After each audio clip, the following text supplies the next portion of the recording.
Property का ना बिकना। Property की जब हम बात करते हैं तो बहुत ही इंपॉर्टेंट क्या चीज है, प्रॉपर्टी से निमित्त लाभ की बात करते हैं। किसकी बात कर रहे हैं? कोई भी प्रॉपर्टी है उससे निमित्त लाभ की।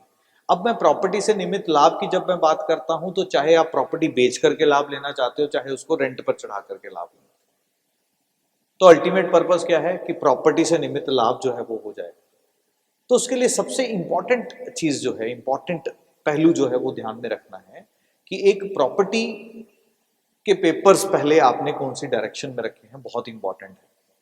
क्योंकि अगर वो प्रॉपर्टी के पेपर्स आपने वेस्ट नॉर्थ वेस्ट में रख दिए हैं जाकर के, या आपने ईस्ट साउथ ईस्ट में रख दिए हैं जाकर के, या आप मान लीजिए साउथ साउथ वेस्ट में रख दिए हैं, तो तीनों के प्रभाव अलग अलग नजर आएंगे। ईस्ट साउथ ईस्ट में होगी तो प्रॉपर्टी देखने के लिए बहुत लोग आएंगे पर बिकेगी नहीं, या देखने के लिए बहुत लोग आएंगे पर रेंट पे नहीं चढ़ेगी।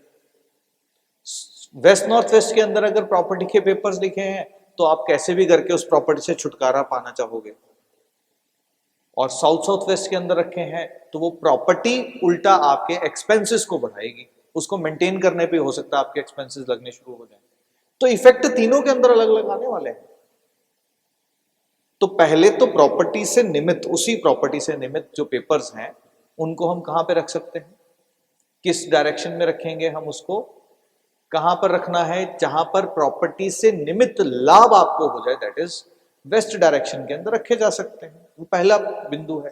पर ये कब रखने हैं कि प्रॉपर्टी देखने को ही आ रहा है पर बिक नहीं रही, प्रॉपर्टी देखने को ही आ रहा है रेंट पे नहीं चढ़ रही, तो उस वक्त रखने हैं। पर अगर कोई प्रॉपर्टी देखने ही नहीं आ रहा तो ये कहां रखोगे, यही पेपर्स को नॉर्थ नॉर्थ वेस्ट के अंदर। क्यों? क्योंकि वो आकर्षण की दिशा है। अब वो प्रॉपर्टी को देखने के लिए लोग आएंगे। और अब मान लो उसी प्रॉपर्टी को आप अपना सोर्स ऑफ इनकम बनाना चाहते हो, रेंट की बात नहीं कर रहा, उसके अलावा भी कोई और तरीके से सोर्स ऑफ इनकम बनाना चाहते हो, तो फिर वही प्रॉपर्टी के पेपर को आप कहां रखोगे? नॉर्थ में रखोगे। तो विषय को ध्यान से समझिएगा। विषय ये है कि क्लाइंट जब आपसे आकर के संवाद करता है, बात करता है, तो वो आपसे मांग क्या रहा है, आपसे चाह क्या रहा है। वो जो मांगेगा, वो जो चाहेगा, आपको उसको वो देना है। वो कब दे पाओगे? जब सुनोगे। तो तीन दिशाओं में अलग अलग प्रभाव आपने देखे कि ईस्ट साउथ ईस्ट में अलग प्रभाव है, वेस्ट नॉर्थ वेस्ट में अलग प्रभाव है, साउथ साउथ वेस्ट में अलग प्रभाव है। तो प्रॉपर्टी से निमित्त लाभ इस तरीके से हो जाता है। पर एक बात श्योर है कि अगर प्रॉपर्टी जो है वो सिर्फ और सिर्फ बनी हुई प्रॉपर्टी है तो 100% आपके वेस्ट डायरेक्शन के अंदर असंतुलन है। अब वेस्ट डायरेक्शन के अंदर असंतुलन क्या हो सकता है? अग्नि तत्व हो सकती है। अग्नि तत्व का उपस्थिति कहां पर? वेस्ट डायरेक्शन के अंदर। अब अग्नि तत्व की किस तरीके से उपस्थिति हो सकती है? या वहां पे किचन हो सकती है, या वहां पे कोई बर्नर आपने रखा हो सकता है, या इंडक्शन माइक्रोवेव हीटर, कुछ भी चीज जो है वो रखी हो सकती है। अगर रखी है तो उसको पीले रंग से बैलेंस कर लो, तो आपकी कम से कम प्रॉपर्टी से निमित्त लाभ जो है वो क्लियर होंगे। पर अगर यही प्रॉपर्टी आपकी लैंड है, खाली जमीन है, तो उस वक्त इम्बैलेंसेस कहां होंगे?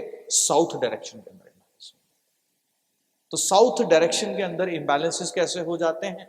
जब जल तत्व वहां आ जाता है। अगर जल तत्व वहां आ गया तो उसको कैसे बैलेंस करोगे?